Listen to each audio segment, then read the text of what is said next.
തൊട്ടടുത്ത വീട്ടിൽ അപ്പുറത്ത് പോയി എത്തി നോക്കിയിട്ട് അവൻ ചെയ്ത ഫൗണ്ടേഷൻ എത്രയാണ്, അല്ലെങ്കിൽ നമ്മളുടെ സോയിൽ പ്രൊഫൈലിന് 1 മീറ്റർ അകലത്തിലും ചിലപ്പോൾ മാറി വരാം പ്രൊഫൈൽ. അത് വളരെ ശ്രദ്ധിക്കുക. ഇതിനെ ഭൂമിക്ക് അടിയിലോട്ട് പോകുന്നത് എങ്ങനെയാണെന്നുള്ളതിനെ മനസ്സിലാക്കാതെ അപ്പുറത്തെ വീട്ടിൽ ഈ ഫൗണ്ടേഷനേ ഉള്ളൂ, ഞാനും അതേ പ്രൊഫൈലല്ലേ, അതേ അടുത്തല്ലേ, തൊട്ടടുത്തല്ലേ എന്നൊക്കെ പറഞ്ഞ് ചെയ്യുന്ന ചിന്തയെന്ന് പറയുന്നത് ഒരു തെറ്റായ ഒരു കീഴ്വഴക്കമാണ്. ഞാൻ പലപ്പോഴും കണ്ടിട്ടുണ്ട് പലരും വളരെ ഈസി ആയിട്ട് ഫൗണ്ടേഷൻ കയറിയാൽ മതി എന്ന രീതിയിൽ എങ്ങനെയെങ്കിലുമൊക്കെ തീർത്ത് ഫൗണ്ടേഷൻ മുകളിൽ പോകുന്ന.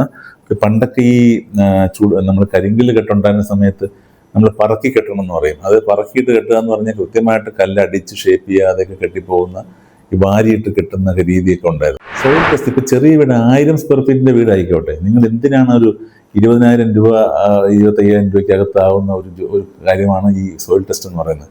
നിങ്ങളത് എന്തുകൊണ്ട് ചെയ്യുന്നില്ല? അതാണ് നമ്മൾ മനസ്സിലാക്കാനുള്ളത്. അത് ഞാൻ എപ്പോഴും പറയും. കാര്യം അത് ചെയ്യാനുള്ള മടി, ആ ഒരു കോസ്റ്റ് പലപ്പോഴും കോൺട്രാക്ടർ ചെയ്യുമോ എന്നൊക്കെ ചോദിച്ചിട്ടുള്ള കേസുകൾ. എൻ്റെ പ്രോജക്റ്റിൽ എഞ്ചിനീയറിംഗ് സർവീസ് ഞാൻ തന്നെ ചെയ്യുന്നത് കൊണ്ട് ഞങ്ങൾ എടുക്കുന്ന വർക്കുകൾക്ക് സ്വാഭാവികമായിട്ട് എഞ്ചിനീയറിംഗ് പരമായിട്ടുള്ള ഡിസൈനും കാര്യങ്ങളും ഞങ്ങൾ തന്നെയാണ് കൊടുക്കുന്നത്. അപ്പം അത് അങ്ങനെയുള്ള അല്ലാത്ത സ്ഥിതി വരുമ്പോഴത്തേക്കാണ് ഒരു എഞ്ചിനീയർ അല്ല ഈ പ്രോജക്റ്റ് നോക്കുന്നതെന്ന് നിങ്ങൾക്ക് തോന്നുന്നുണ്ടെങ്കിൽ സ്വാഭാവികമായിട്ടും നിങ്ങളൊരു എഞ്ചിനീയറിനെ അവിടെ ഒരു സൂപ്പർവിഷന് വേണ്ടിയിട്ട് അല്ലെങ്കിൽ പ്രോജക്റ്റ് മാനേജ്മെന്റിന് വേണ്ടിയിട്ട് നിങ്ങൾ അത് കൂടെ കൂട്ടണം. അല്ലെങ്കിൽ ഇതിനകത്ത് ഉണ്ടാവുന്ന പ്രോബ്ലംസ് എന്ന് പറയുന്നത്, മേശരി 25 വർഷം എക്സ്പീരിയൻസ് ഉള്ളതല്ലേ, മേശരി 40 വർഷം. ഇനി ഞാൻ ഈ ക്വസ്റ്റ്യൻ കേൾക്കാൻ തുടങ്ങിയിട്ടൊക്കെ, ഇത്തരം സ്റ്റേറ്റ്മെന്റ്സ് കേൾക്കാൻ തുടങ്ങിയ കാലങ്ങൾ കുറേയായി. അങ്ങനെ പറയുന്ന ആളുകളെ സംബന്ധിച്ചിടത്തോളം നമുക്ക് പലപ്പോഴും സഹതാപം തോന്നും. എന്തിനാണ് സ്വന്തം വീടിന്റെ കാര്യത്തിൽ ഇത്ര റിസ്ക് എടുക്കുന്നതെന്നുള്ളത്. നിങ്ങൾ ഫൗണ്ടേഷൻ വർക്കാണ് നടക്കുന്നതെങ്കിൽ ഹെവി റെയിൻ ഉണ്ടായാൽ ഒരു കാരണവശാലും ഫൗണ്ടേഷൻ വർക്ക് നിങ്ങൾ ചെയ്യരുത്.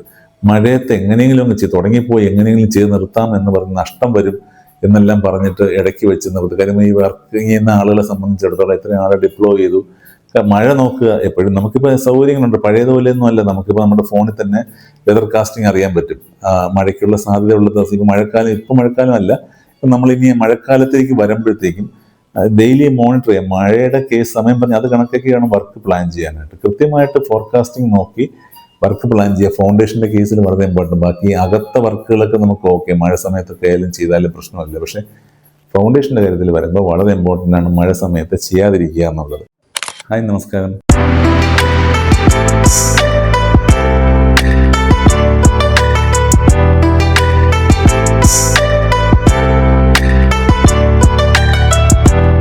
കുറച്ച് ഫൗണ്ടേഷൻ മിസ്റ്റേക്കുകളെ പറ്റി പറയാം. ഫൗണ്ടേഷൻ മിസ്റ്റേക്ക് എന്ന് പറഞ്ഞു കഴിഞ്ഞാൽ, നമ്മൾ ബിൽഡിങ്ങിൻ്റെ ഏറ്റവും പ്രധാനപ്പെട്ട ഭാഗമാണ് ഫൗണ്ടേഷൻ എന്ന് പറയുന്നത്. ഫൗണ്ടേഷനിൽ നിന്നാണ് നമ്മൾ എത്ര മുകളിലോട്ട് വലിയ കാര്യത്തിൽ ചെയ്തിട്ടും കാര്യമില്ല, ഫൗണ്ടേഷൻ പ്രോപ്പർ അല്ല എന്നുണ്ടെങ്കിൽ നിങ്ങളെ ഈ ചെയ്യുന്നതൊന്നും ഗുണകരമായിട്ടുള്ള അവസ്ഥയിലേക്ക് നിങ്ങളെ എത്തിക്കില്ല. അപ്പോൾ അതുകൊണ്ട് ഫൗണ്ടേഷൻ സമയത്താണ് നമ്മൾ ഏറ്റവും കൂടുതൽ ശ്രദ്ധിക്കേണ്ടത്. ഒരു ബിൽഡിങ്ങിൻ്റെ ഫൗണ്ടേഷനാണ് ഏറ്റവും അതിൻ്റെ പ്രധാനപ്പെട്ട പാട്ട്. ഞാൻ പലപ്പോഴും കണ്ടിട്ടുണ്ട് പലരും വളരെ ഈസി ആയിട്ട് ഫൗണ്ടേഷൻ കയറിയാൽ മതി എന്ന രീതിയിൽ എങ്ങനെയെങ്കിലുമൊക്കെ തീർത്ത് ഫൗണ്ടേഷൻ മുകളിൽ പോകുന്ന. പണ്ടൊക്കെ ഈ നമ്മൾ കരിങ്കല്ല് കെട്ടുണ്ടായിരുന്ന സമയത്ത് നമ്മൾ പറക്കി കെട്ടണം എന്ന് പറയും. അത് പറക്കിയിട്ട് കെട്ടുക എന്ന് പറഞ്ഞാൽ കൃത്യമായിട്ട് കല്ലടിച്ച് ഷേപ്പ് ചെയ്യാതെയൊക്കെ കെട്ടിപ്പോകുന്ന, ഈ വാരിയിട്ട് കെട്ടുന്ന രീതിയൊക്കെ ഉണ്ടായിരുന്നു. ഈ കുഴി കുഴിക്കുക, വാരിയിട്ട് കല്ലിട്ട് നിറയ്ക്കുക, കുറേ ചാന്ത് കലക്കി ഒഴിക്കുക, ചാന്ത് കലക്കി സിമെൻറ്റ് മോട്ടർ കലക്കി ഒഴിക്കുക, ഇതെല്ലാം ചെയ്തിട്ട് ഫൗണ്ടേഷൻ സൃഷ്ടിക്കുന്ന ഒരു രീതിയൊക്കെ പണ്ടുണ്ടായിരുന്നു. അപ്പം അത്തരത്തിൽ ഫൗണ്ടേഷൻ എന്ന് പറയുന്നത് പലപ്പോഴും എപ്പോഴും ഒരു ചലഞ്ചിങ് സംഭവമായിട്ട് മാറാറുണ്ട്. നമ്മളതാണ് ശ്രദ്ധിക്കുന്നത്. ഫൗണ്ടേഷൻ എക്സിക്യൂഷൻ സമയത്ത് ഏറ്റവും കൂടുതൽ സൂപ്പർവിഷൻ വേണ്ട ഒരു വർക്കാണ് ഈ ഫൗണ്ടേഷൻ എന്ന് പറയുന്നത്. അപ്പോൾ അതിന് നമുക്ക് ചില മിസ്റ്റേക്കുകൾ വരാതിരിക്കാനായിട്ടാണ് ഞാൻ അത് നോട്ട് ചെയ്യുകയാണ് ഓരോന്നായിട്ട്. അപ്പം ഏറ്റവും ആദ്യത്തെ മിസ്റ്റേക്ക് ഞാൻ എപ്പോഴും പറയുന്ന ഒരു പ്രധാനപ്പെട്ട കാര്യമാണ്, സോയിൽ ടെസ്റ്റ് ഇല്ലാതെ ഫൗണ്ടേഷൻ ഡിസൈഡ് ചെയ്യുന്നു എന്നുള്ളതാണ് ഏറ്റവും പ്രധാനപ്പെട്ട മിസ്റ്റേക്ക്. സോയിൽ ടെസ്റ്റ് ഇപ്പോൾ ചെറിയ വീട് 1000 സ്ക്വയർ ഫീറ്റിൻ്റെ വീടായിക്കോട്ടെ, നിങ്ങൾ എന്തിനാണ് ഒരു 20,000 രൂപ 25,000 രൂപയ്ക്കകത്താവുന്ന ഒരു കാര്യമാണ് ഈ സോയിൽ ടെസ്റ്റ് എന്ന് പറയുന്നത്. നിങ്ങളത് എന്തുകൊണ്ട് ചെയ്യുന്നില്ല? അതാണ് നമ്മൾ മനസ്സിലാക്കാനുള്ളത്. അത് ഞാൻ എപ്പോഴും പറയും. കാര്യം അത് ചെയ്യാനുള്ള മടി, ആ ഒരു കോസ്റ്റ് പലപ്പോഴും കോൺട്രാക്ടർ ചെയ്യുമോ എന്നൊക്കെ ചോദിച്ചിട്ടുള്ള കേസുകൾ ഉണ്ട്. കാര്യം എന്ന് വെച്ചാൽ അത് ആ ഒരു എക്സ്പെൻസ് ക്ലയൻറ്റ് ചെയ്യേണ്ടതെന്ന് പറഞ്ഞാൽ അത് നമ്മുടെ ഒരു ഭാഗമാണ്, ഏറ്റവും പ്രധാനപ്പെട്ട ഒരു കാര്യമാണ്. നമ്മൾ ഈ പറഞ്ഞ പോലെ ഈ മെഡിക്കൽ ടെസ്റ്റൊക്കെ ചെയ്യുന്ന പോലെ വളരെ ഇമ്പോർട്ടൻ്റ് ആണെന്ന് മനസ്സിലാക്കിക്കൊണ്ട് വേണം നമ്മളത് ആ ഒരു കാര്യം ചെയ്യാൻ. അപ്പോൾ സോയിൽ ടെസ്റ്റ് ചെയ്ത് കഴിഞ്ഞാൽ കൃത്യമായി ഫൗണ്ടേഷൻ്റെ കാര്യങ്ങളിൽ നമുക്ക് ഒരു തീരുമാനമെടുക്കും. അപ്പോഴാണ് അതിൽ നിന്നാണ് നമുക്ക് ഫൗണ്ടേഷൻ്റെ ഡെപ്ത് സെലക്ഷൻ പോലും കിട്ടുന്നത്. എത്ര ഡെപ്ത് കുഴിക്കണം, എത്ര ഡെപ്ത് പോകണം, ഫൗണ്ടേഷൻ എവിടെ ടെർമിനേറ്റ് ചെയ്യണം എന്നൊക്കെ നമ്മൾ അറിയുന്ന സോയിൽ ടെസ്റ്റിലാണ്. അപ്പോൾ ആ സോയിൽ ടെസ്റ്റ് ചെയ്യാതിരിക്കുക എന്ന് പറയുന്ന ഒരു വലിയ മിസ്റ്റേക്കാണ്. അതിൻ്റെ ഭാഗമായിട്ട് വരുന്ന അടുത്ത മിസ്റ്റേക്കാണ് ഡെപ്ത് സെലക്ഷൻ. തൊട്ടടുത്ത വീട്ടിൽ അപ്പുറത്ത് പോയി എത്തി നോക്കിയിട്ട് അവൻ ചെയ്ത ഫൗണ്ടേഷൻ എത്രയാണ്, അല്ലെങ്കിൽ ഈ ചില സ്ഥലങ്ങളിൽ ഈ ഒരുമിച്ച് വീടുകൾ പണികൾ പലരുടെയും പ്ലോട്ട് തിരിച്ച് വാങ്ങിക്കുന്നതിൽ നിന്ന് ചെയ്യുമ്പോഴാണ് ഈ ഒരു സംഭവം ഉള്ളത്. അപ്പുറത്തവൻ എന്ത് ഫൗണ്ടേഷൻ ചെയ്യുമെന്ന് നോക്കിയിട്ട് അതനുസരിച്ച് ചെയ്യുന്നത് ഒരു റോങ് രീതിയാണ്. നമ്മളുടെ സോയിൽ പ്രൊഫൈലിന് 1 മീറ്റർ അകലത്തിലും ചിലപ്പോൾ മാറി വരാം പ്രൊഫൈൽ. അത് വളരെ ശ്രദ്ധിക്കുക. ഇതിനെ ഭൂമിക്ക് അടിയിലോട്ട് പോകുന്നത് എങ്ങനെയാണെന്നുള്ളതിനെ മനസ്സിലാക്കാതെ അപ്പുറത്തെ വീട്ടിൽ ഈ ഫൗണ്ടേഷനേ ഉള്ളൂ, ഞാനും അതേ പ്രൊഫൈലിൽ അതേ അടുത്തല്ലേ തൊട്ടടുത്തല്ലേ എന്നൊക്കെ പറഞ്ഞ് ചെയ്യുന്ന ചിന്തയെന്ന് പറയുന്നത് ഒരു തെറ്റായ ഒരു കീഴ്വഴക്കമാണ്. അതൊരിക്കലും നമുക്ക് എഞ്ചിനീയറിംഗ് പരമായിട്ട് അലോ ചെയ്യാൻ പറ്റാത്തൊരു കാര്യമാണ്. അതുകൊണ്ട് ഡെഫിനറ്റ്ലി സോയിൽ ടെസ്റ്റ് ചെയ്യുക. സോയിൽ ടെസ്റ്റ് ചെയ്തിട്ട് മാത്രം ഫൗണ്ടേഷൻ്റെ കാര്യത്തിൽ ഡിസിഷൻ എടുക്കുക എന്നുള്ളതാണ്. അപ്പം തന്നെ ആ ഡെപ്തും കറക്റ്റായിട്ട് നമുക്ക് എടുക്കാം. പിന്നെ ഉള്ളത്, ഞാൻ നേരത്തെ പലപ്പോഴും ഫൂട്ടിങ്ങിൻ്റെ സൈസ്. ഈ ഫുട്ടിങ്ങിൻ്റെ സൈസ് തീരുമാനിക്കുന്നത് വളരെ ഇമ്പോർട്ടൻ്റ്. കാര്യം ഇതിൻ്റെ ബെയറിംഗ് കപ്പാസിറ്റി കാൽക്കുലേഷനെ ബേസ് ചെയ്തിട്ട് കൃത്യമായിട്ട് സ്ട്രക്ചറലി ഡിസൈൻ ചെയ്ത് വേണം നമ്മൾ ആ ബേസ് ക്രിയേറ്റ് ചെയ്യാനായിട്ട്. അല്ലാതെ ഞാൻ അവിടെ ഒന്നരയ്ക്കൊന്നര, ഞാൻ ഈ ചില കോൺട്രാക്ടർമാർ റേറ്റ് കോട്ട് ചെയ്യുന്നത് കണ്ടിട്ടുണ്ട്. അപ്പം ഞാനും ഒരു കോൺട്രാക്ടർ തന്നെയാണ്. പക്ഷേ സ്റ്റിൽ ഞാൻ പറയുന്നൊരു കാര്യം, ഈ നോൺ ടെക്നിക്കൽ പ്രാക്ടീസസ് ഒരിക്കലും എൻ്റർടൈൻ ചെയ്യുന്നത് ശരിയായ ഒരു രീതിയല്ല എന്നൊരു അഭിപ്രായം എനിക്കുണ്ട്. വേറൊന്നും കൊണ്ടല്ല, ഈ റേറ്റ് കോട്ട് ചെയ്യുമ്പോഴത്തേക്കും പുട്ടിങ് 90 1 1.5 എന്നൊക്കെ പറഞ്ഞ് എഴുതി ഒരു സാധനം അങ്ങ് ഫിക്സ് ചെയ്ത് വെച്ചിരിക്കും. ഇതെങ്ങനെ ഫിക്സ് ചെയ്യും? എന്ത് മാനദണ്ഡത്തിലാണ് ഫിക്സ് ചെയ്യുന്നത്? ഇതെല്ലാം എഗ്രിമെൻറ്റ് സൈൻ ചെയ്തിട്ടാണ് ഇത് കുഴിക്കാൻ പോകുന്നത്. അതാണ് ഏറ്റവും രസം. ഇത് സോയിൽ ടെസ്റ്റ് ചെയ്തിട്ട് അവിടെ ഈ ഫൗണ്ടേഷൻ മതിയോ എന്നുള്ള തീരുമാനം എടുക്കാൻ ഒരു എഞ്ചിനീയറിംഗ് ഒപ്പീനിയൻ വേണ്ടേ? ആ എഞ്ചിനീയറിംഗ് ഒപ്പീനിയൻ ഒരു എഞ്ചിനീയർ തന്നെ അവിടെ വന്ന് പറയണം, ശരി ഈ സൈസിലുള്ള ഫുട്ടിങ് ഇവിടെ മതി എന്ന് ഡിസൈഡ് ചെയ്ത് കഴിഞ്ഞാൽ പിന്നെ കോൺട്രാക്റ്റിങ്ങിലേക്ക് കിടക്കും. ഇപ്പം ഞാനൊക്കെ എൻ്റെ പ്രോജക്റ്റിൽ എഞ്ചിനീയറിംഗ് സർവീസ് ഞാൻ തന്നെ ചെയ്യുന്നത് കൊണ്ട് ഞങ്ങൾ എടുക്കുന്ന വർക്കുകൾക്ക് സ്വാഭാവികമായിട്ട് എഞ്ചിനീയറിംഗ് പരമായിട്ടുള്ള ഡിസൈനും കാര്യങ്ങളും ഞങ്ങൾ തന്നെയാണ് കൊടുക്കുന്നത്. അപ്പം അത് അങ്ങനെയുള്ള അല്ലാത്ത സ്ഥിതി വരുമ്പോഴത്തേക്കാണ് ഒരു എഞ്ചിനീയർ അല്ല ഈ പ്രോജക്റ്റ് നോക്കുന്നതെന്ന് നിങ്ങൾക്ക് തോന്നുന്നുണ്ടെങ്കിൽ സ്വാഭാവികമായിട്ട് നിങ്ങളൊരു എഞ്ചിനീയറിനെ അവിടെ ഒരു സൂപ്പർവിഷന് വേണ്ടിയിട്ട് അല്ലെങ്കിൽ പ്രോജക്റ്റ് മാനേജ്മെൻറ്റിന് വേണ്ടിയിട്ട് നിങ്ങൾ അത് കൂട്ടണം. അല്ലെങ്കിൽ ഇതിനകത്ത് ഉണ്ടാകുന്ന പ്രോബ്ലംസ് എന്ന് പറയുന്നത്, മേശരി 25 വർഷം എക്സ്പീരിയൻസ് ഉള്ളതല്ലേ, മേശരി 40 വർഷം. ഇനി ഞാൻ ഈ ക്വസ്റ്റ്യൻ കേൾക്കാൻ തുടങ്ങിയിട്ടൊക്കെ ഇത്തരം സ്റ്റേറ്റ്മെൻറ്റ്സ് കേൾക്കാൻ തുടങ്ങിയ കാലങ്ങൾ കുറേയായി. അങ്ങനെ പറയുന്ന ആളുകളെ സംബന്ധിച്ചിടത്തോളം നമുക്ക് പലപ്പോഴും സഹതാപം തോന്നും. എന്തിനാണ് സ്വന്തം വീടിൻ്റെ കാര്യത്തിൽ ഇത്ര റിസ്ക് എടുക്കുന്നതെന്നുള്ളത്. അവിടെ ഒരു ചെറിയ എമൗണ്ടിൻ്റെ ഒരു കാര്യമായിരിക്കും ചിലപ്പോൾ ഇത്രയും വലിയ ഒരു ഡിസിഷനിലേക്ക് അവരെ എത്തിക്കുന്നത്. അപ്പം ഞാനത് എക്സ്പീരിയൻസ് ഉള്ളവരാരെയും കുറ്റം പറയുക, അല്ലെങ്കിൽ എക്സ്പീരിയൻസ് ഉള്ളവരാരും കൃത്യമായിട്ട് ചെയ്യാതിരിക്കുന്ന ആൾക്കാരെ പറ്റി അങ്ങനെ ടാർഗറ്റ് ചെയ്ത് പറയുന്നതല്ല. ഞാൻ പറയുന്നത് ജനറലായിട്ടൊരു സ്റ്റേറ്റ്മെൻറ്റാണ്. എഞ്ചിനീയറിംഗ് ഒപ്പീനിയൻ എന്ന് പറയുന്ന ഒരു പ്രോജക്റ്റിൽ വളരെ ഇമ്പോർട്ടൻ്റ് ആണ്.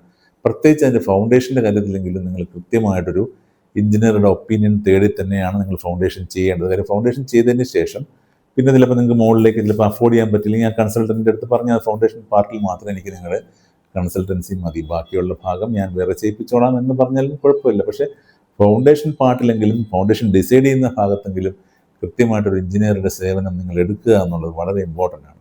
ഇപ്പം ഞങ്ങൾ കൊടുക്കുന്ന കൺസൾട്ടൻസിയിൽ അതൊക്കെയുണ്ട്. കാര്യം എന്ന് വെച്ചാൽ ഇപ്പോൾ ചിലർ പറയും ഇനിഷ്യൽ കൺസൾട്ടിങ് മാത്രം കൊടുത്ത ഡിസൈനും ഫൗണ്ടേഷൻ വരെയുള്ള കൺസൾട്ടിങ് കൊടുത്താൽ മതി, ബാക്കിയുള്ളത് ഞങ്ങൾ ചെയ്തോളം, ബഡ്ജറ്റ് ഇല്ല എന്ന് പറയുന്നവർ വളരെ സന്തോഷത്തോടു കൂടി നമ്മളത് ചെയ്തു കൊടുക്കാറുണ്ട്. കാര്യം നമുക്കത് ഈ പറഞ്ഞ പോലെ ഏത് ക്രിട്ടിക്കൽ പാർട്ടിലാണ് ഈ നമ്മുടെ ഒരു എഞ്ചിനീയറുടെ ഇൻവോൾവ്മെൻ്റ് ആവശ്യം, അവിടെയാണല്ലോ ഇതിൻ്റെ മെയിൻ കാര്യം ഇരിക്കുന്നത്.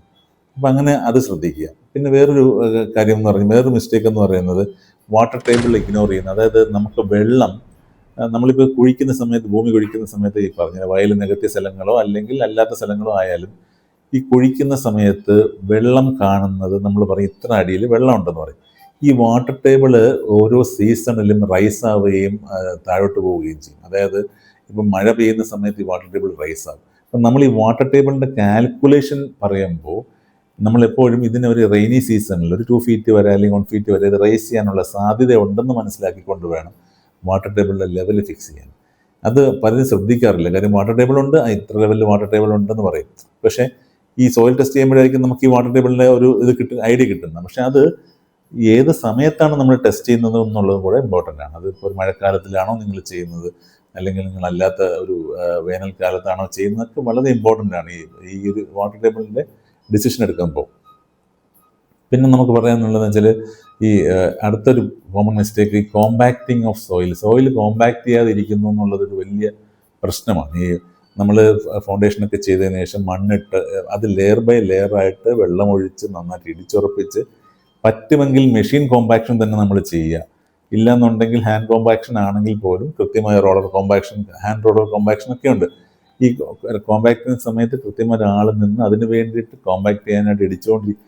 ഇപ്പോൾ നമ്മളൊക്കെ ചെയ്യുന്ന സമയത്ത് ഇത് വെള്ളം ഇടിച്ചുറപ്പിക്കാൻ വേണ്ടിയിട്ട് ഒരാൾ അവിടെ വച്ചിരിക്കും. അത് രാവിലെ മുതൽ വൈകുന്നേരം വരെ ഇത് ഇടിച്ചുറപ്പിക്കുന്ന ലെവലിലേക്ക് നിൽക്കും. എങ്കിൽ മാത്രമേ ഇത് പ്രോപ്പറായിട്ട് കോമ്പാക്റ്റ് ആവുകയുള്ളൂ. ഈ കോമ്പാക്ഷൻ പലപ്പോഴും ഒഴിവാകുമ്പോഴാണ് ഈ തറയ്ക്കക ആ ഭാവിയിലൊക്കെ പ്രശ്നങ്ങൾക്ക് വരുന്നത്. ഈ കോമ്പാക്ഷൻ പ്രോപ്പർ ആവാത്തതുകൊണ്ടാണ്. അപ്പം അത് ശ്രദ്ധിക്കുക. കോമ്പാക്ഷൻ ഒരിക്കലും അവോയ്ഡ് ചെയ്യാൻ പറ്റുന്ന ഒരു സംഭവമല്ല. പിന്നെ ഉള്ളത് കോൺക്രീറ്റിൻ്റെ മിക്സ്. നമ്മളെപ്പോഴും പറയുമ്പോൾ കോൺക്രീറ്റിൻ്റെ മിക്സ് ഇപ്പം നമ്മളിപ്പം 1:4 എന്ന് പറയും, 1:2:4 എന്നൊരു മിക്സ് പറഞ്ഞു കഴിഞ്ഞാൽ അതിൻ്റെ കൃത്യമായ ഒരു കാൽക്കുലേഷനും നമ്മൾ അറിഞ്ഞിരിക്കണം. ഇപ്പം ജനറലി നമ്മൾ ഉപയോഗിക്കുന്ന കോൺക്രീറ്റിൻ്റെ ഒരു മിക്സാണ്. ഞാൻ ഒരുപാട് പലതരത്തിലുള്ള സ്ട്രക്ചേഴ്സ് ഉണ്ട്. പിന്നെ ജനറലി വീടുകൾക്കൊക്കെ പാലിക്കാൻ പറ്റുന്ന ഒരു മിക്സ് 1:2:4 എന്ന് പറയുന്ന മിക്സ് എന്ന് പറയുന്നത്, ഇപ്പോൾ ഒരു ബാഗ് സിമെൻ്റ് ഇടുമ്പോൾ 3 കുട്ട മണലും 5 കുട്ട ചെല്ലും. ഈ മണലിൽ ചിലപ്പോൾ കുറച്ച് ഏറ്റക്കുറച്ചിലും അരക്കുട്ട കൂടുതലിടുകയൊക്കെ നമ്മൾ ചെയ്തെന്നിരിക്കും. പക്ഷേ ചല്ലിയിൽ ഒരു കാരണവശാലും നമ്മൾ ഈ 1:4 പ്രൊപ്പോർഷനിൽ ചല്ലി 6 കുട്ടയാക്കി മാറ്റരുത്. ഈ പലരും കുട്ടയുടെ സൈസൊക്കെ പറഞ്ഞിട്ടാണ് ഈ ഒരു സംഭവം പറയുന്നത്. നമുക്ക് 6 കുട്ട ഇട്ടാലേ 5 കുട്ടയുടെ എഫക്റ്റേ ഉള്ളൂ, പഴയ വലിയ കുട്ടയാണ് നമ്മളങ്ങനെ പറയുന്നത് എന്നൊക്കെ പറഞ്ഞതിലാണ്. ഒരു കുട്ട എന്ന് പറയുന്ന ഒരു CFT, ഒരു ക്യൂബിക് അടി, ഒരു ക്യൂബിക് ഫീറ്റ് എന്ന് നമ്മൾ പറയും. അപ്പം നിങ്ങൾക്ക് അങ്ങനെ ഒരു ഡൗട്ട് ഉണ്ടെങ്കിൽ നിങ്ങളൊരു മിക്സ് ചെയ്തതിന് ശേഷം ആ മിക്സിന് ഒരു ക്യൂബ് എടുത്തിട്ട് ടെസ്റ്റ് ചെയ്യിപ്പിച്ചിട്ട് നിങ്ങൾക്ക് ആവശ്യമുള്ള സ്ട്രെങ്ത് അവിടെ കിട്ടുമെന്ന് പറയും. ഇപ്പോൾ നമ്മൾ M20 മിക്സ് എന്ന് പറഞ്ഞാൽ ആ 20 കിട്ടുക, അപ്പോൾ ടെസ്റ്റ് ചെയ്യുമ്പോഴത്തേക്കും 27, 28, 30 റേഞ്ചിൽ അത് വരികയാണെങ്കിൽ അത് കംപ്രസീവ് ടെസ്റ്റ് എന്നാണ് പറയുന്നത്. നമുക്ക് ആ ടെക്നിക്കൽ ടെസ്റ്റ് വേറൊരു വീഡിയോയിൽ ഞാൻ അതിനെപ്പറ്റി പറയാം. പക്ഷേ സ്റ്റിൽ അത്തരം മിക്സുകൾ ചെയ്യുന്ന സമയത്ത് അതുപോലെ തന്നെ നമ്മളതിനെ കോമ്പാക്ട് ചെയ്ത് അതിനെ കാസ്റ്റ് ചെയ്തെടുക്കേണ്ടതായിട്ടുള്ള ആവശ്യമുണ്ട്. പ്രത്യേകിച്ച് മിക്സ് ഡിസൈൻ മോശമായി കഴിഞ്ഞാൽ സ്വാഭാവികമായിട്ടും കോൺക്രീറ്റിൻ്റെ ക്വാളിറ്റി മോശമാവുകയും അത് ഗുണകരമായ ഒരു അവസ്ഥയിലേക്ക് വരികയും ചെയ്യില്ല എന്നുള്ളത് ആദ്യം മനസ്സിലാക്കുക. പിന്നെ ഉള്ളത് ക്യൂറിങ് ഇല്ലായ്മ. എല്ലാവർക്കും അറിയാവുന്നൊരു കാര്യമാണ് ഈ ക്യൂറിങ്ങിൻ്റെ കാര്യം. പക്ഷേ ഈ ക്യൂറിങ് എത്ര പീരീഡ് ചെയ്യണം, എങ്ങനെ ചെയ്യണം എന്നുള്ളതിന് കൃത്യമായിട്ടൊരു ക്യൂറിങ് പ്രോട്ടോക്കോളുണ്ട്. ആ ക്യൂറിങ് പ്രോട്ടോക്കോൾ കൃത്യമായിട്ട് ഞാൻ അതിനെപ്പറ്റി ഒരു വിശദമായിട്ടൊരു വീഡിയോ തന്നെ ചെയ്യാം. ഈ ക്യൂറിങ് പ്രോട്ടോക്കോൾ ഇപ്പോൾ ഓരോ വർക്ക്, ഇപ്പം നമ്മളിപ്പം കോൺക്രീറ്റിൻ്റെ ഓരോ സ്ട്രക്ചേഴ്സ്, ഇപ്പോൾ ഫൗണ്ടേഷൻ എത്ര ദിവസം ക്യൂർ ചെയ്യണം, അല്ലെങ്കിൽ ഈ റൂഫിൻ്റെ കാര്യത്തിൽ വരുമ്പോൾ എത്ര ദിവസം ക്യൂർ ചെയ്യണം, സ്ലാബിൻ്റെ കാര്യത്തിൽ വരുമ്പോഴാണ് നമ്മൾ ഏറ്റവും കൂടുതൽ ക്യൂർ ചെയ്യുന്നത് 14 ദിവസം എന്ന് ആരും പറയും. പക്ഷേ മറ്റു കാര്യങ്ങൾ പോകുന്ന സമയത്ത് മിനിമം 7 days ക്യൂറിംഗ് ആണ് നമ്മൾ എപ്പോഴും എൻഷുർ ചെയ്യുന്നത്. അത് കൃത്യമായിട്ട് ചിലർ പറയും 3 ദിവസം വെള്ളം ഒഴിച്ചാൽ പോരെ എന്ന് പറയും. 7 days ക്യൂറിംഗ് എന്നുള്ള മിനിമം പ്രോട്ടോക്കോൾ നമ്മൾ പാലിക്കുക. അപ്പോൾ അതിന് ഓരോ സ്ട്രക്ചറിനും കൃത്യമായ IS കോഡിൽ ക്യൂറിംഗ് ടൈം പറഞ്ഞിട്ടുണ്ട്. അതനുസരിച്ചിട്ട് വേണം നമ്മൾ ചെയ്യാനായിട്ട്. അപ്പോൾ ക്യൂറിംഗ് പിന്നെ ഉള്ളത് പലരും കാണിക്കുന്ന ഒരു മിസ്റ്റേക്കാണ് ഹെവി റെയിൻ സമയത്ത് ഫൗണ്ടേഷൻ. അപ്പോൾ നിങ്ങളുടെ ഫൗണ്ടേഷൻ വർക്കാണ് നടക്കുന്നതെങ്കിൽ ഹെവി റെയിൻ ഉണ്ടായാൽ ഒരു കാരണവശാലും ഫൗണ്ടേഷൻ വർക്ക് നിങ്ങൾ ചെയ്യരുത്. മഴയത്ത് എങ്ങനെയെങ്കിലും അങ്ങ് തുടങ്ങിപ്പോയി എങ്ങനെയെങ്കിലും ചെയ്ത് നിർത്താം എന്ന് പറഞ്ഞ് നഷ്ടം വരും എന്നെല്ലാം പറഞ്ഞിട്ട് ഇടയ്ക്ക് വെച്ച് നിർത്തുക. കാര്യം ഈ വർക്ക് ചെയ്യുന്ന ആളുകളെ സംബന്ധിച്ചിടത്തോളം എത്രയും ആളെ ഡിപ്ലോയ് ചെയ്തു. മഴ നോക്കുക എപ്പോഴും. നമുക്കിപ്പോൾ സൗകര്യങ്ങളുണ്ട്, പഴയതുപോലെയൊന്നും അല്ല. നമുക്കിപ്പോൾ നമ്മുടെ ഫോണിൽ തന്നെ വെതർ കാസ്റ്റിംഗ് അറിയാൻ പറ്റും. മഴയ്ക്കുള്ള സാധ്യതയുള്ള ദിവസം ഇപ്പോൾ മഴക്കാലം അല്ല, ഇപ്പം നമ്മളിനി മഴക്കാലത്തേക്ക് വരുമ്പോഴത്തേക്കും ഡെയിലി മോണിറ്റർ ചെയ്യാം. മഴയുടെ സമയം പറഞ്ഞ് അത് കണക്കൊക്കെയാണ് വർക്ക് പ്ലാൻ ചെയ്യാനായിട്ട്. കൃത്യമായിട്ട് ഫോർകാസ്റ്റിംഗ് നോക്കി വർക്ക് പ്ലാൻ ചെയ്യുക. ഫൗണ്ടേഷൻ്റെ കേസിൽ വളരെ ഇമ്പോർട്ടൻറ്റ്. ബാക്കി അകത്ത വർക്കുകളൊക്കെ നമുക്ക് ഓക്കെ, മഴ സമയത്തൊക്കെ ആയാലും ചെയ്താലും പ്രശ്നമില്ല. പക്ഷേ ഫൗണ്ടേഷൻ്റെ കാര്യത്തിൽ വരുമ്പോൾ വളരെ ഇമ്പോർട്ടൻ്റ് ആണ് മഴ സമയത്ത് ചെയ്യാതിരിക്കുക എന്നുള്ളത്. പിന്നെ ഏറ്റവും പലരും ഇഗ്നോർ ചെയ്യുന്നൊരു കാര്യമാണ്, പക്ഷേ ഏറ്റവും ക്രിട്ടിക്കലായിട്ടുള്ളൊരു കാര്യമാണ് ഫൗണ്ടേഷൻ്റെ ലെവൽ എന്ന് പറയുന്നത്. നിങ്ങളെപ്പോഴും റോഡ് ലെവലിന് അനുസരിച്ചിട്ടാണല്ലോ നമ്മൾ നമ്മുടെ വീടിൻ്റെ തറ ലെവൽ പ്ലാൻ ചെയ്യുന്നത്. റോഡ് ലെവലിൽ നിന്ന് നമ്മുടെ യാർഡ് ലെവൽ എന്ന് പറയുന്നത്, അതായത് നമ്മുടെ പ്ലോട്ടിലേക്ക് കയറുന്നു, പ്ലോട്ടിൽ നിന്ന് നമ്മൾ നമ്മുടെ തറയിലേക്ക് കയറുന്നു, പടി വെച്ച് കയറുന്നു. അപ്പോൾ ഈ ഒരു സംഭവത്തിനെ പ്ലാൻ ചെയ്യുന്നത് വളരെ ഇമ്പോർട്ടൻ്റ് ആണ്. ഒരു ഫ്രണ്ടിലത്തെ റോഡിൻ്റെ നമ്മളിപ്പോൾ സാധാരണ ചെയ്യേണ്ട ഒരു കൺവെൻഷൻ എന്ന് പറയുന്നത്, നമ്മൾ ഈ റോഡിൻ്റെ സെൻറ്റർ, അതായത് നമ്മുടെ വീടിൻ്റെ സെൻറ്റർ കണക്കാക്കി നമ്മുടെ വരുന്ന റോഡിൽ എത്രയാണോ ലെവലുള്ളത് ആ സെൻറ്ററിൽ നിന്ന് നമ്മൾ മിനിമം ഒരു 1.5 അടി 2 അടി പൊങ്ങുന്ന ലെവലിലേക്ക് തറ ഫിക്സ് ചെയ്യുക എന്നുള്ളത്. അതിപ്പോൾ സ്ലോപ്പിലൊക്കെ ആണെങ്കിൽ കുറച്ച് വ്യത്യാസം വരും. നമുക്കത് ശരിക്കും ഇതൊരു ഹിഡൻ കോസ്റ്റ് ആയിട്ട് പലപ്പോഴും ഈ എഗ്രിമെൻറ്റ്സിലൊക്കെ വരാൻ സാധ്യതയുള്ളതാണ്. നിങ്ങൾ ഭാവിയിൽ അത് ചെയ്തുകൊണ്ടിരിക്കുമ്പോഴായിരിക്കും ചിലപ്പോൾ കോൺട്രാക്ടർ പറയുന്നത് ഈ നമുക്ക് തറ ലെവൽ ഇവിടെ ഫിക്സ് ചെയ്യേണ്ടി വരുന്നപ്പോൾ സ്വാഭാവികമായിട്ട് ഇത്ര ഹൈറ്റിലേക്ക് പോകുമ്പോൾ കോസ്റ്റ് അഡീഷണൽ ആവുകയും ഫില്ലിംഗ് കോസ്റ്റ് അഡീഷണൽ ആവുകയും ഒക്കെ ചെയ്യും. ഇതൊരു വലിയൊരു ഡിഫറൻസ് ആണ് സ്ട്രക്ചറിൽ ഉണ്ടാക്കുന്നത്. കാര്യം എന്ന് വെച്ചാൽ എൻ്റെ അനുഭവത്തിൽ പലപ്പോഴും ഇത്തരം ഡിസിഷൻ എടുക്കാതെ പോകുന്ന സ്ഥലങ്ങളിലെല്ലാം ഫൗണ്ടേഷൻ കോസ്റ്റിൽ അല്ലെങ്കിൽ സൂപ്പർ സ്ട്രക്ചറിൻ്റെ കോസ്റ്റിൽ ഒരു 2-3% എങ്കിലും അതായത് ഉദാഹരണത്തിന് ചിലപ്പോഴൊക്കെ ഒരു 1 ലക്ഷം രൂപ അടുപ്പിച്ചൊക്കെ അത് 1-2 ലക്ഷം രൂപയൊക്കെ മാറുന്ന ഒരു അവസ്ഥ വന്നിട്ടുണ്ട്. ഞാൻ പറയുന്ന ഒരു 50 ലക്ഷത്തിനകത്തൊക്കെ വരുന്ന വീടിൻ്റെ കേസിൽ ഒരു 2 ലക്ഷം എന്ന് പറയുമ്പോൾ സ്വാഭാവികമായിട്ടും അത്രത്തോളം കോസ്റ്റ് ആ സ്ട്രക്ചറിൽ ആഡപ്പ് ആവുകയാണ്. അപ്പം ഇങ്ങനെയുള്ള കാര്യങ്ങൾ അവോയ്ഡ് ചെയ്യാനായിട്ട് പ്ലാനിങ് പ്രോപ്പറായിട്ട് പലപ്പോഴും ഈ പ്രീ കൺസ്ട്രക്ഷൻ പ്ലാനിങ്ങിലാണ്. പ്ലാനിങ് എന്ന് പറയുന്നത് വീട് വരയ്ക്കൽ മാത്രമല്ല, പ്രോജക്റ്റ് പ്ലാനിങ് ആണ് ഏറ്റവും ഇമ്പോർട്ടൻറ്റ്. അതായത് ഇതെങ്ങനെ, ഇതിൻ്റെ ബഡ്ജറ്റ് എങ്ങനെ, ഇത് എത്രമാത്രം ഓവർ ഷൂട്ട് ചെയ്യാം, ഇൻറ്റീരിയർ ഡിസൈൻ വരെ ചെയ്തിട്ട് ടോട്ടലി പ്ലാൻ ചെയ്ത് ചെയ്യുന്നതാണ് നല്ല കാര്യം. പലപ്പോഴും ഇൻറ്റീരിയർ ഒരു കോമൺ മിസ്റ്റേക്കാണ്, പക്ഷെ അത് പലപ്പോഴും നിവൃത്തിയില്ല. കാര്യം ബഡ്ജറ്റിനനുസരിച്ച് പിന്നെ ചെയ്യാൻ തീരുമാനിച്ചിട്ട് ഇൻറ്റീരിയറിന് ആദ്യം പ്ലാൻ ചെയ്യാതിരിക്കുകയും പിന്നെ സ്ട്രക്ചർ നടന്നുകൊണ്ടിരിക്കുന്ന സമയത്ത് പ്ലാൻ ചെയ്യും. ചിലപ്പോൾ ഇതെല്ലാം കഴിഞ്ഞിട്ട് പ്ലാൻ ചെയ്യുകയൊക്കെ ചെയ്യുമ്പോഴാണ് കോസ്റ്റ് നമ്മുടെ കയ്യിൽ നിൽക്കാതെ പോകുന്നത്. ഇതിൽ പ്രത്യേകിച്ച് ഇലക്ട്രിക്കൽ പോലുള്ള കാര്യങ്ങളിൽ ഒരുപാട് ഇൻറ്റീരിയറുമായിട്ട് റിലേറ്റഡ് ആയിട്ട് നിൽക്കുന്ന സ്ഥലങ്ങളിൽ കൃത്യമായ ലൈറ്റ് പോയിന്റ്സുകൾ, അല്ലെങ്കിൽ ഇപ്പോൾ ഈവൻ നമ്മളൊരു കബോർഡ് ചെയ്യുന്നു, അവിടെ കബോർഡിനകത്ത് ലൈറ്റ് വേണം എന്നുണ്ടെങ്കിൽ അത് നേരത്തെ പ്ലാൻ ചെയ്താൽ മാത്രമേ നടക്കുകയുള്ളൂ. അപ്പം ഇങ്ങനെയുള്ള കുറേ കാര്യങ്ങൾ നമ്മൾ ശ്രദ്ധിക്കണം. ഈ പറഞ്ഞ ഇത്തരം മിസ്റ്റേക്സ് പലപ്പോഴും കൊണ്ടെത്തിക്കുന്നത് ഒരു ഹെവി കോസ്റ്റിലാണ്. അപ്പം ഞാൻ സൂപ്പർ സ്ട്രക്ചറിൻ്റെ കാര്യത്തിലേക്ക് പോയെന്നേ ഉള്ളൂ. ബട്ട് സ്റ്റിൽ ഈ പ്ലാനിങ്ങിൻ്റെ കേസ് പറയുമ്പോൾ ആദ്യം ഫൗണ്ടേഷൻ്റെ കേസിനെ സംബന്ധിച്ചിടത്തോളം ലെവൽ എന്ന് പറയുന്ന ഒരു വളരെ ക്രിട്ടിക്കൽ ഫാക്ടറാണെന്ന് മനസ്സിലാക്കുക. ഈ ലെവൽ അതനുസരിച്ച് ചെയ്യുക എന്നുള്ളതാണ് ശ്രദ്ധിക്കേണ്ട ഒരു കാര്യം.